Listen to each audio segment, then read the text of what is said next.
Okay, so here we are back at the WikiDemo, and now we're going to do a live run of the auto mode. So typically what we'll do is you would then put power to the track. Then what we want to do is position the EO3 into block number 4. And now you notice that because block 4 is occupied by the EO3, then you could see where this track segment is now restricted because there's a train sitting on the track in the station here, so everything is restricted. Now the EO3 is now ready. If we go and we activate the auto mode and switch it on, now you see that it shows that the block 4 is now occupied, and now it's ready to go. So now for us to start the automation, you double click on the EO3, and as soon as you double click on the EO3, you can see that the speed command is initiated. So the locomotive should be leaving the station. And in this case, what it will do is trigger the entry sensor. And as soon as it triggers the entry sensor, then the block number 1 goes from destination to entry. It turns blue. And then as the locomotive slowly runs over the in sensor, it indicates that the EO3 is now in station or in block number 1. Now notice here that EO2 is turned yellow, and now yellow indicates that it's a destination, and it's a destination for the EO3. And then the switch is thrown. So Rocrail, when it starts to look at each destination, it knows how to throw, or knows what switch to be that needs to be thrown, and it will throw it. So now as it transverses here, it goes in, it trips the N for EO3. Then we can unclick the in sensor for block 1.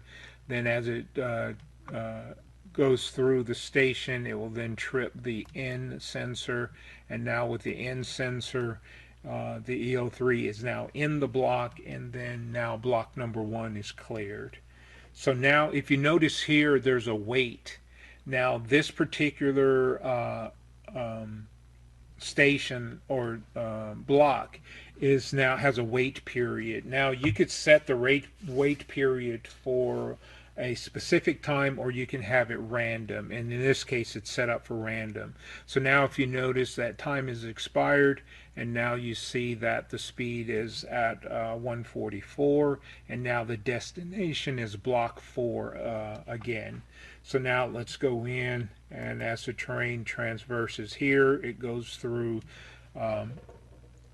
the segment of track, then it hits the entry sensor for block number 4, then it triggers that block. We can then cut that off, and then now it's making the next run. Now notice it shows that it's in auto, and that means that this is a through block, so a through station or a through block. It's not going to stop. So here, let's trigger that. We can cut this off. Now we see that block 1 is now at the entry of interstate for the EO3, and then we can click the end, and then now it's in that block, and then now block 4 is clear. So now if you notice, it's picking a different route this time, which is going to be the station or the block 03, and now you can see that the switch has been thrown, and then now the destination for the station is, or yellow is showing the destination for the EO3 in block 3. So now let's cut that off, and now let's trigger that event here where it says that it's an entry, turns blue, then it triggers the sensor, and then now we see that it's a wait. So this particular block is a stop, and then notice it says the auto, but this time, see, look at the speed, it shows that it is 50.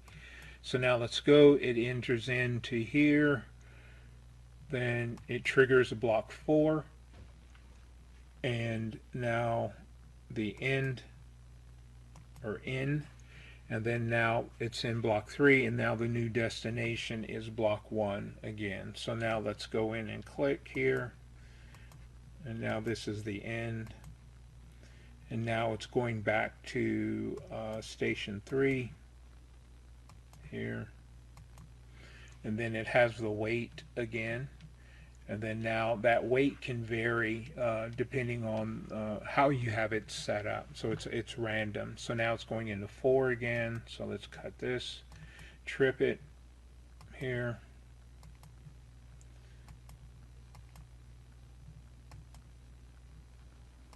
And then now you can see how we're just basically tripping each sensor, which is then giving the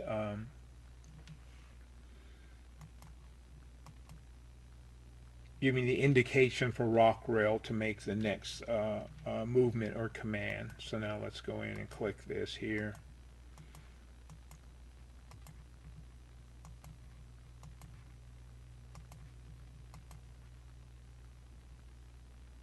So now we've got to wait again.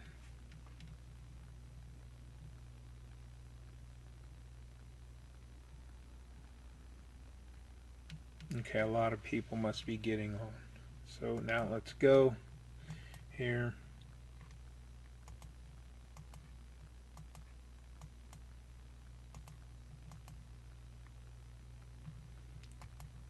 Here.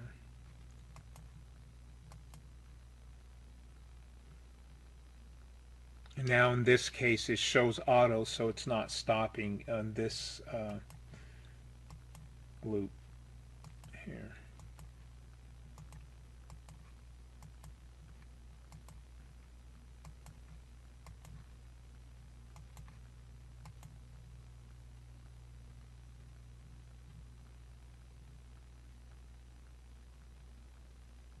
Okay, it's going in on a wait again.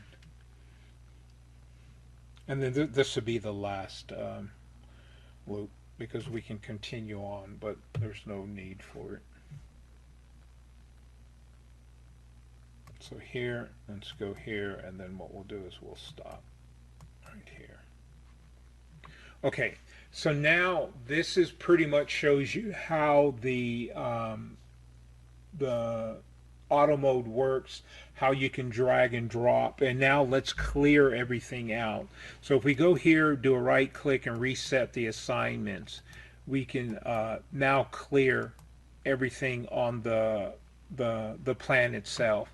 Now if you go back, you can see that it still shows here, and let's reset the locomotive in auto mode, and then now it's set up for virtual. And then what we could do is similar to what you do with the throttle, is that you release the train, and then now everything's back to normal, and it's in an idle state. So now let's look at the tables here, and if we go in and access the tables, you can see where it shows this is a route table, and what ends up happening is Rocrail will then compile all of the connections and then create routes for every combination.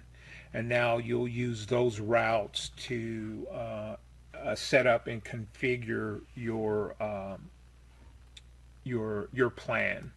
So now let's see, let's go here and let's go back into the tables, and let's actually cut off the auto mode and then the track power, so we can access the tables here.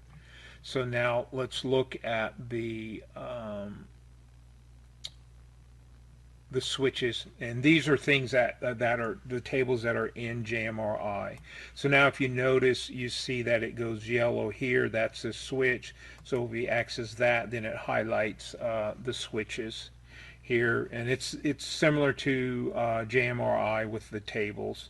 There's a couple of other aspects that you'll learn, and you'll see about the ports, the what do you call it, the addresses, and you make the assignments using the interface to get the addresses and everything set up. Now let's go back here, and then now you see that the address for switch 1 is 11, the address for switch 2 is 12, and all of this is similar to JMRI. So now let's go back here, let's pull up another table, and which is common, and it's just like, for example, in JMRI you have the table sensor, and Rocrail has the same thing. It has a different look, and that's what's kind of confusing, but after a while your eyes will acclimate to it, and it won't be that big of a deal. So you see that this sensor is now associated with this block, and now you see the pluses and the minus. That shows the plus side going to the minus side of 1, and that's how Rocrail knows where everything is, and that's how it's able to make the routes and have the train to transverse over each one of the routes. So let's close this out, cancel. So now if you step back, you can see the similarities in JMRI with Rocrail. It just looks different, but once you sit back and just kind of make the associations, things will be a lot easier. And it ends up making a lot of sense. But the key is just getting your eyes to acclimate and to kind of see and find a lot of the components here. So now that pretty much sets everything up for or shows how the auto mode works in this WikiDemo. Now, the one thing that we kind of talked about was the schedules, and now instead of going through the whole process with the schedules, then I'm going to show you how you can kind of find things for yourself.